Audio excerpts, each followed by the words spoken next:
I think this is one of the largest gathering of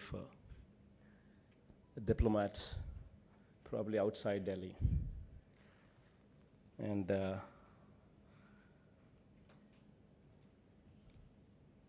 excellencies, the ambassadors, the high commissioners, consular generals, and other distinguished dignitaries from across the world.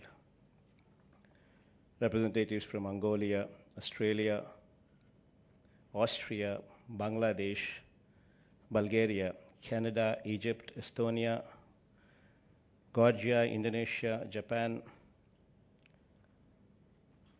and the list goes on. I thank all of you for coming over here, and I welcome you, all of you, as well.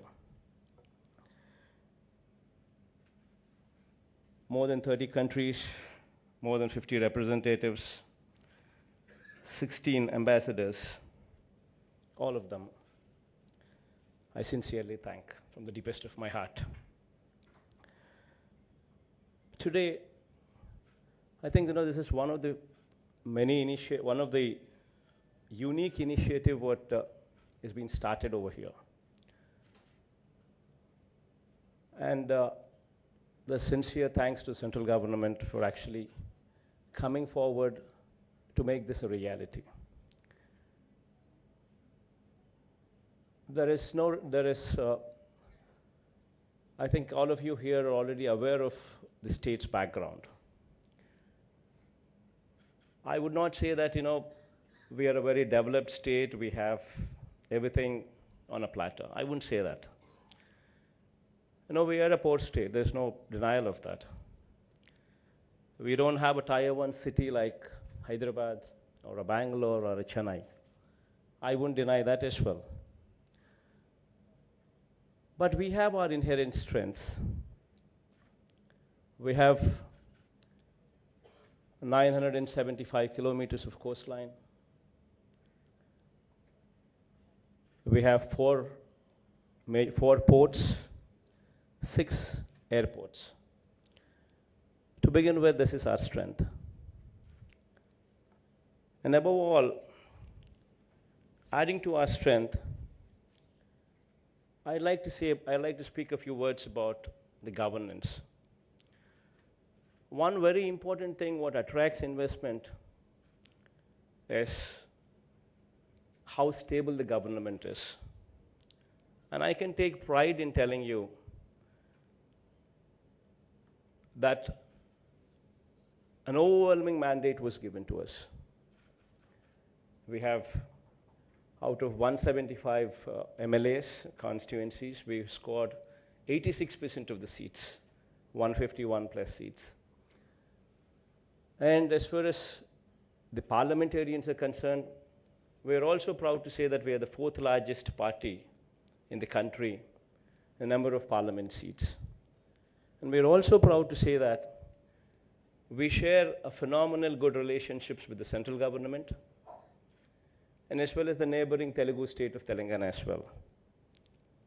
Not to ignore Tamil Nadu, the adjoining state as well, and Karnataka as well. So the ties with the neighboring states are phenomenal. Central government support is there.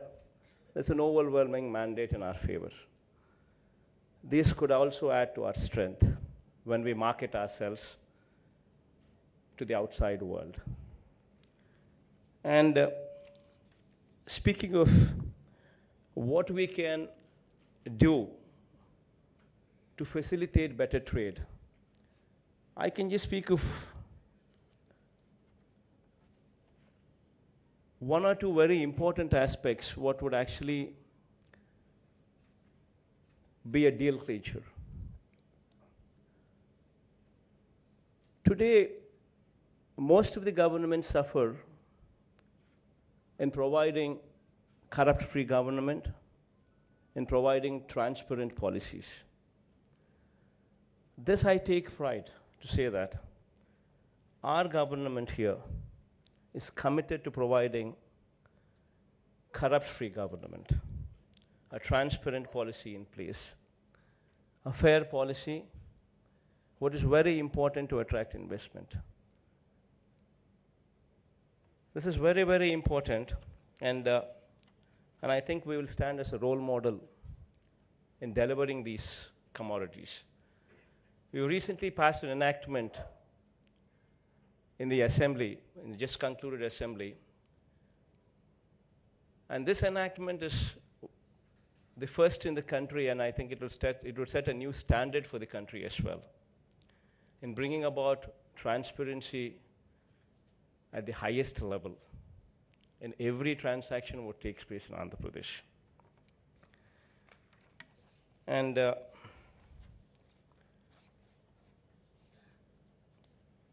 I think a few of these 60 days of our governance, once you want to speak about the 60 days of our governance so far, everybody stands here and, all of us stand here and then we say, we've done that, we've done this, we've done phenomenally well and all those things. But I think most of them here also are aware of reading the newspapers, reading in the news, also aware of, few of the revolutionary decisions that we've taken also, what probably are slightly controversial also. I think that also lingers in few of the heads as well. This also, I think I should address these things in order to give you confidence, because otherwise there's no point. Everything what we do should have honesty. Everything what we ought to do should have commitment. I think sincerity and commitment and honesty, these are the things what actually drive anybody to come and have faith in us. If we do not deliver those, then there is no commitment, there is no faith, there is no honesty. Then you will have no takers. Few of the things what actually I'd speak about, what is very important, because you should see the other side of the story as well, because what you read in the newspapers, what you read in the news is one side of the story, and I don't know if it's fully been narrated. The other side of the story also, I think I'll just bring forth on two important aspects. One aspect is we've recently made a decision to renegotiate on the power purchase agreements, especially these high-rate power purchase agreements. It's probably slightly controversial when it comes to speaking of a state to do something like that. But I just like to draw your attention to one simple aspect. What is the point in having a power purchase agreement if the discoms are not in a position to pay your bills? By the time I got into the Chief Minister's post 2 months before, it's only been 2 months since I got into this seat, into this place that I am in. And by the time I had come here and I had taken a review of the discoms, the electricity position there, the discoms position, the officers told me that we had 20,000 crores of arrears. 20,000 crores of pending bills, arrears. The government was not paying bills for the past one year to 1.5 years. Then what is the point in having these PPAs? Will it add any value? Number one, it doesn't add any value. The discoms are already crumbling. So what do we do? If we are to be sincere about our cause, if we are to do something about it, we need to do something about it, even though they are slightly controversial. So what we did was, we need to give a win-win formula for everybody. We are trying to renegotiate. I do agree that there are international communities there are banks there, and we need to give them confidence as well while we renegotiate. So we're coming out with a win-win formula policy as well, where we're bringing them to reality, saying that discoms do not work like that, cannot function like this when the revenues are lower and cost of procurement is far higher. Then no discom can ever function. And the only way we can do this is to bring a sustainable model where the rates come down, where probably investment could be treated as debt with a soft loan. These kind of innovative policies, if we don't come out with, there'll be nothing left of us to offer anybody anything. And also another important thing is, most of these subsidies, most of the income what comes to us comes from the industrial sector, because these are the people who actually pay up. We have a lot of cross-subsidy, what I think any government probably anywhere in the world would do, the farming community and to the other sectors. So these sectors do not pay much. They just cross-subsidy. The sectors what pay are the industry. And if our cost of procurement is high, then what do? We mark up something on that and then we sell to the industry. And if the industrial tariff is high, then how do we make ourselves competitive? How do we attract investments? So it's got to be a bold decision taken somewhere along the line where honesty is required, commitment is required, and sincerity is required. And that's what we did. This is the other side of our one of the controversial decisions what we took. Then there's another policy also, what might actually raise a few concerns if the full version of the story is not told to. And that is, we recently enacted 75% local reservations. This is also one, it all depends on how you look at it. When we speak of America also today, we have a situation there in America where the governments there also is talking about local jobs. This is the situation what is prevalent all over the world. And today, any industry what comes up anywhere, it adds to pollution, whether it is small quantum or whether the quantum is large. It all depends on the factory that's coming up. But every industry, every factory what comes up adds a little bit to the pollution. And why would anybody give lands to them willingly if they have no hope of getting a job? But this is something what one should actually look at it in a very proactive way, that this is pro-industry. We need to give people hope that we welcome industry. Why would anybody welcome industry? When there is hope that you will get a job somewhere in that industry, that factory, that people would actually start welcoming that industry. People would actually want the factories to come, want the industries to come.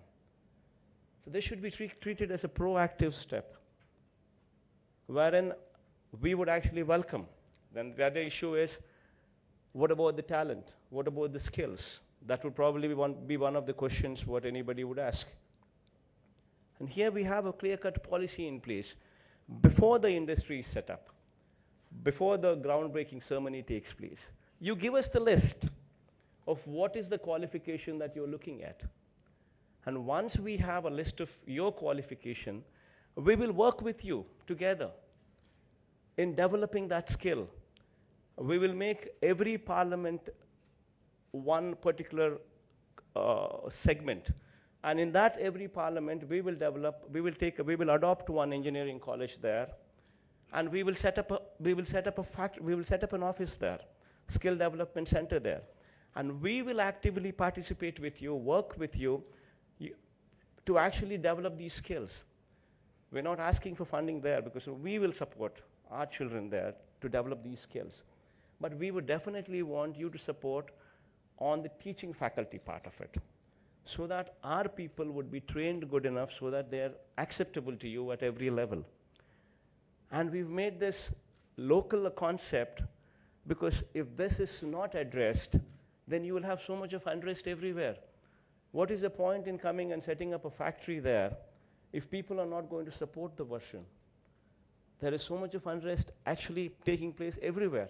If my state is not an exception, every state in the country is also having this difficulty. So it's very important that these needs are met with. So the other side of a controversial decision would also have to be looked in a very proactive way. So these are the two things what we actually took in these 60 days. While we've taken the third step is to actually call on you today, take the initiative today to explain ourselves that this is the reason that we've done this. And there is sincerity in this, and we require your cooperation and support in every way. This is reality. Yes, what Andhra Pradesh can offer you? Well, these are the issues. What I think, what I'd be just taking a few more minutes to just explain to you. You know, what we can offer you is we have a big coastline, 970 kilometers an odd coastline. We have 4 ports, as I've spoken earlier. We have 13 districts, out of which 6 districts have already have an airport. We're going to enhance these ports. By the end of these 5 years, we will actually be coming up with 4 more ports. So that would make basically 8 ports. As I have said earlier, with these ports, we would add value. What we can offer is what Andhra Pradesh needs, I would say. Aqua products, I think, you know, Harishana just spoke some time back about the blue economy and what kind of aqua exports we have. What kind of, and he also spoke about the rice bowl for the country being from here. But what we are lagging also, I would just speak about it, where we need your support and where we need your help, is to come up with, you know, build standards for global markets. This is something what we need your help on. You know, we manufacture products, but are they to the global standards? That is something where we need your help. You know, we also want these gaps, good agricultural practices, the global standards. These global standards, both in aqua as well as agriculture sector, we require your help to come forward. We would work together so that our standards improve, so that we are globally competitive as well, so that, you know, we help each other in a big way, be it agriculture, be it the marine part of it. Productivity is one other area where, you know, we have ample land. But I was just discussing with Harish the other day, and these are the things what needs improvement. For instance, we have coffee, where per acre yield in coffee of ours is 250 kgs. And in Vietnam, I was told, is 7 to 8 tons, 7,000 kgs to 8,000 kgs is what I was told. You know, these kind of innovative practices to improve productivity and yield, this would be something what we would also love to collaborate on. And then we have opportunities exist in seaports, investment could be sought. Airports, investment could be sought. Refineries, investments could be sought. Steel projects, investment could be sought. And water management investment could be sought. Mobilization of financial resources for the state would be one important area where we could come along in a very big way. Projects such as interlinking of rivers. We have a situation where we are the fag end state, we are the tail end state. So we have a situation where interlinking of rivers is a very essential part to stabilize this agrarian economy. We have a situation where we need your help there to interlink Godavari to Krishna, to stabilize the water needs there, where both of us can come together in a very big way. We need clean drinking water, where we both of us can come together in a very big way. We're also wanting to bring about green revolution, where we want to actually scrap the diesel buses, the public transport system of diesel, and get into electrical buses in a very big way. So this could also be an opportunity where both of us, all of us could come together in a very big way. Food processing, research universities, airports and seaports I've just mentioned earlier. Metro rail also in Visakhapatnam is something what is being seriously contemplated. That could also be an area where we could come, where we could work together in a very big way. Of course, Vijayawada and Guntur also, metro rail also, is a proposal that we have in mind. And also support for our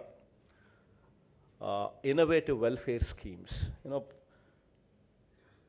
what we are contemplating, you know, people of the state have given this kind of mandate, what was never experienced in our state. And to be very sincere, this kind of mandate has come because people's expectations are so high. And we have a situation where we need a lot of welfare schemes to also go by. Because, you know, our illiteracy rate, if you were to speak about, if country's illiteracy rate is 26%, our illiteracy rate is 33%. If gross enrollment ratio is to be spoken about, gross enrollment ratio is 18 years to 23 years, children who are being enrolled into the colleges, enrolled into the universities, into the colleges. If those rates were to be spoken about, and we usually compare our economy with BRICS, if that were to be compared, Russia would speak about an gross enrollment ratio of 81%, China would speak about 48%, Brazil would speak about 50%, whereas our enrollment ratio is only 25%. So these are the areas where, you know, we could actually work together in a very big way in improving our society, in bringing into focus, as I've recently spoken about, agrarian situation. We are basically an agrarian community with 62% of our population totally dependent only on agriculture, where there are a lot of good schemes that the state government is thought about to improve the life situation of the farmers, of the ryots, where help would be solicited. A modernization of schools, modernization of hospitals, to everything else, where countries who could play a big role in coming together to help us in a very big way. So all these opportunities, all these things what I think I've spoken in depth. All what I'd like to say is, while I just spoke about the narratives, what my state could offer and what my state is all about, all what I can say now is, I thank you all for coming over here, and with sincerity at utmost level, I say that we are committed to working with you with all sincerity, and you have an honest government, and you have a very proactive team, and we would definitely mark on transparency and corruption-free government at highest level to give you some confidence to that extent. And I think once after me, I think you'd have presentations from 6 presentations would come through. Our Chief Secretary would present on the development agenda, and the other principal secretaries would speak about industry and investment, social welfare programs, Navaratnalu that we boast about, health, tourism, Buddhist, and animal husbandry and fisheries. All these things the principal secretaries would follow up after my speech here. And we have 30 secretaries sitting down here, readily available for any of you having any kind of doubt, all the 30, we have 30 secretaries stationed here, and they will be very glad. We would be very glad to assist you, to help you in any of the doubts what you have, to clear those doubts, and so that we could come together in a big way. And I thank you all once again for coming over here with all sincerity. Thank you.